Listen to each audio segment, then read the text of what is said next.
Good afternoon, or hello. Welcome back to the channel, Yucatán Adventures here. Of course, I'm Bobby. This is my wife, Michelle. And today we are doing a 6 month follow up. I believe we arrived here on June. We've been in Mérida for 6 months now. Yeah. So we've been in Mérida for 6 months now. So today we just wanted to get you guys caught up on how the last 6 months has been for us and kind of where we're at now. And yeah, so today we just wanted to, catch up with you guys and, let you know how life has been treating us for the past 6 months since we arrived here in Mérida, Mexico. So let's rewind it 6 months. And how did it all start? Of course, we sold everything back in the States. We sold our house, we sold our cars, we sold some of our prized possessions. But, we parted ways with just about everything except for the nine suitcases that we came to Merida with. Of course, we spent a couple weeks. I can't remember how long it was, but I think it was 2 or 3 weeks in two different Two Airbnbs. different Airbnbs. Yep, two different Airbnbs. And what would you say, babe, as far as the Airbnb goes, which one did you like the best? It's it's a toss up. The first Airbnb I did like that we stayed at, and it was right by Harper Mall. It was apartment living. What I didn't like is that we kept losing electricity. That put a bad taste in your mouth, not having power and not being able to flush your toilet. Hmm. Um, and honestly, the only reason we had to move into the second Airbnb is because when we did decide on a rental, we weren't going to be able to move in. Normally, I think typically they say you'll move in within 3 to 5 days of finding a place you want, but it took us a little bit longer because the owner lives in Mexico City. So the second Airbnb that I had to find in a rush, Hmm. it was a little smaller than what we're even used to back in the States. Yep. Even for the three of us, so it kind of felt like we were a little bit on top of each other because we're used to being spread out. But I liked the cozy feel, and it would be great for if you had pets and things of that nature. Hmm. That one was more homey.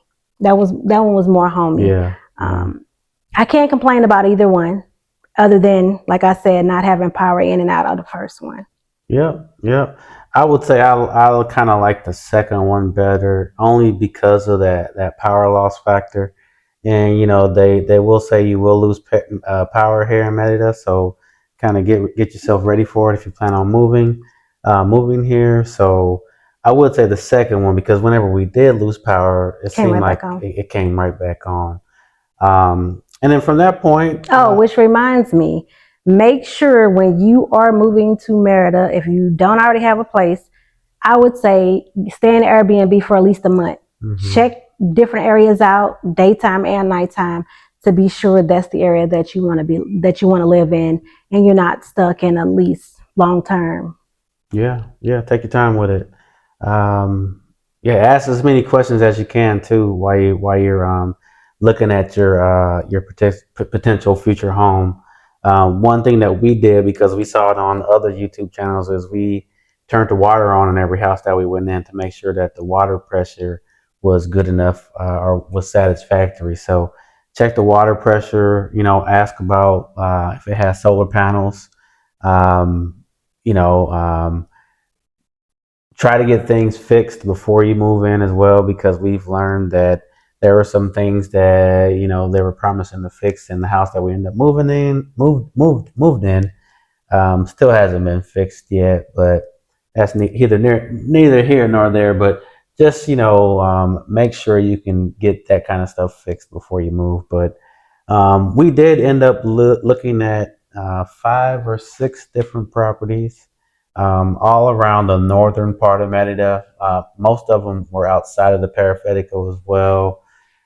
It's kind of what we envisioned when we moved here. So we did look at 5. Some were not what they seemed in the pictures. So we would recommend also not going off of what you see online or in the pictures because most of these houses didn't look anything like they did when we saw the pictures of them. So if you can also walk through the house and visit the property before you move in, we're definitely going to suggest that too. So yeah, and then we ultimately found our rental home, which we've been living in for 6 months. And I would say during our 6 months here, we have Small issues. yeah, we've run into some small issues like the Tanako pipe broke on the Tanako, so that needed to be replaced. Along with that, the pump actually went out as well, so that needed to be replaced. The mold. There was a pipe in our guest bedroom where the mold happened. I think we made a short on that, but there's actually a pipe behind that wall, and I guess whenever the water was getting in from the ceiling, it wasn't going into the drain. It was actually leaking between the walls, so that got replaced and the wall got fixed. And we were lucky. We are lucky. We do have a pretty good landlord, and he did, take care of those repairs. I do know that a lot of people say the landlords don't always fix things. It's usually on you. So we are pretty lucky in that fact. I mean, he even agreed to put the custom blinds in the bedroom. So we do have a pretty decent landlord. Yeah, yeah. Yep. What else we've been doing? What else we've been doing? Of course, you already know that we did finish completing our residency process since we've been here. Well, my renewal and getting his and Aaliyah's residency done. So all of that process is complete, and we had a great facilitator. What else have we done? Yeah, yeah. And shout out to Di. Di is very, very reliable. We do hope to have a interview with her on our channel here in the near future, so you guys can kind of get to know someone that we used and someone that we highly recommend. She's been awesome. So I always want to give a shout out to her whenever we can. But along with getting our residency, I went to driving school, so I got my Mexicans driver's license.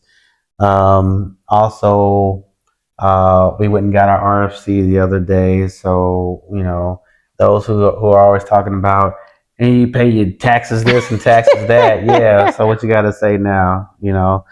And you can do your RFC by yourself. Yeah. We did that. Some people think they need a translator if they don't know any Spanish, but surprisingly, his Spanish is better than mine. And I went in there by myself, and I was able to get in and out and get it done by myself. So you can definitely go get your RFC by yourself. Yep. And then, just to piggyback on her, she's talking about, our Spanish. I kind of feel like my Spanish is getting better day by day. I'm always pushing myself to, say sentences and try to comprehend what they're saying to me. And then, which is crazy, is I can probably Understand more. Yeah, I understand more than when I can speak, if that makes any sense. I understand more than I can say. So I'm starting to understand the language, but it's still a work in progress and still got a long way to go. I would say I'm about 20% there, but I am challenging myself to speak Spanish at least once or twice a day. So I will say the most helpful tip that I did get since we've moved here is start thinking in pesos. If you're coming from the US or Canada, you're thinking in that currency. So a lot of times you're like, oh, well, that's cheap. Well, I started thinking in pesos. And so sometimes when we were ordering an Uber or a Didi or even certain things, I'm like, that price ain't right. I mean, if you're looking at US dollars, yes, it's cheaper, but you're in Mexico. So if you think in pesos and you start getting that in your head, you know what things cost, and you're paying more attention. I don't even know if that's what I want to say. Yeah. I mean, it's you're not really paying more attention. You just you're spending money as if we're in Mexico, right. So we shouldn't be counting everything in USD. So for me, it's easier to understand the value of everything when I'm seeing it in pesos.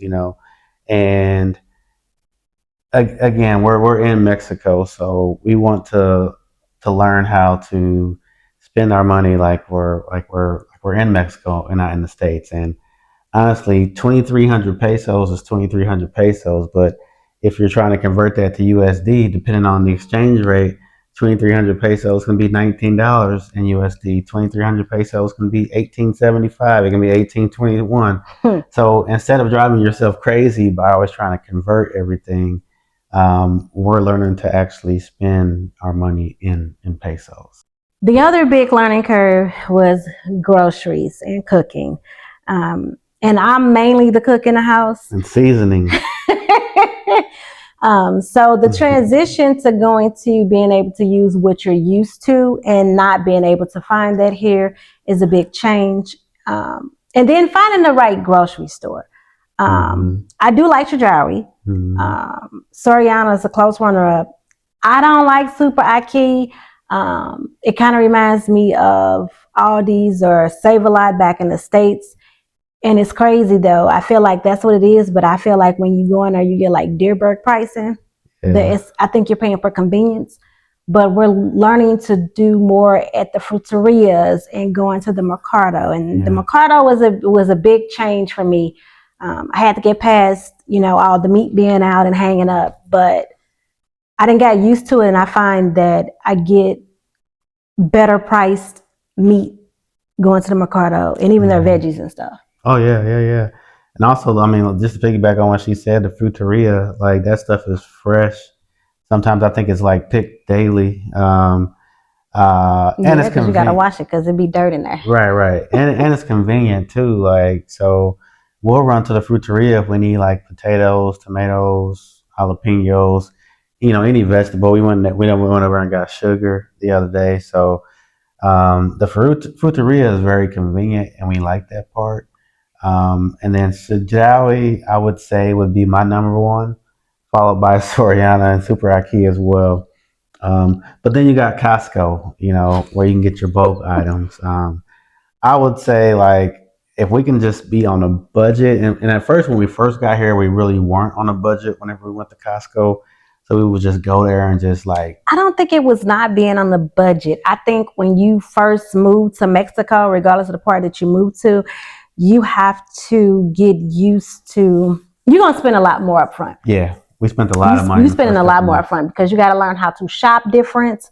And in our case, it wasn't just about shopping different. We went from shopping for 5 people to just 3 people.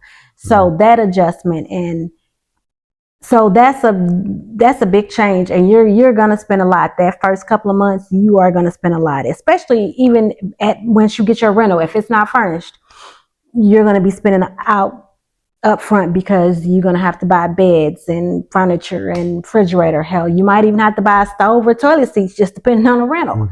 Let me ask you this question: if you were to do it all over again, would you rather have a rental, the furniture was included, or would you be okay with buying furniture again? I think unfurnished, only because it looks like furnished is more expensive. And if you're going to be spending the extra money, you can just go buy the furniture and just be done with that initial upfront cost. Gotcha. So I think I would rather do unfurnished since it's cheaper to rent unfurnished. Okay, makes sense. What would you guys do? Leave your answers in the comment section below. I'm kind of give or take, because I'm kind of like a less is more type guy. And one thing that I did notice when we went into these rentals that were furnished, it wasn't a lot of furniture in there. So that's something else you might want to keep in mind. You might like a lot of furniture. You might like a certain type or style of furniture. So if you're going to go furnished, make sure the appliances are going to work. So make sure that the refrigerator is working. Make sure that if you have one. I'm saying if you go furnished. Oh, okay. Make sure that sofa is comfortable. Make sure that bed is comfortable and it has what do you call those sheet protectors on them? Mattress protectors. They'll probably buy that though. Yeah, if not, buy you one. But if you are going to go furnished, just make sure that's your liking and that it's comfortable as well. So I will say the one thing that I do regret buying, and that's the washer. I don't like it. I thought it would just be more convenient and easy to get the LG all-in-one washer and dryer, only because of the way the laundry room is set up. It wasn't room for side by side. It would have to be like a stackable, And I'm always looking to the future, and I'm like, what if we're not in this rental? What if we're in a different rental? And what if that doesn't fit? So for convenience, I'm like, we're just going to get a wash and dry. But I don't like it because then you're washing all day. You have to wait for it to be dry to start your next load. And half the time, I guess because he said it's a steam dry, I feel like it's still damp when it's done. So you still got to hang it up anyway. Oh, okay. So there you guys have it on the dryer situation. She does all the laundry, so she would know. But that would explain why she's been hanging clothes up there. Yeah, and then also, the past 6 months we've met some people. We met some neighbors. We have a neighbor that's from Florida, actually two from Florida, actually both from Jacksonville, I believe. And then we have a neighbor that's from North Carolina. We have actually a YouTube friend, I guess, associate that we met. That's right around the corner.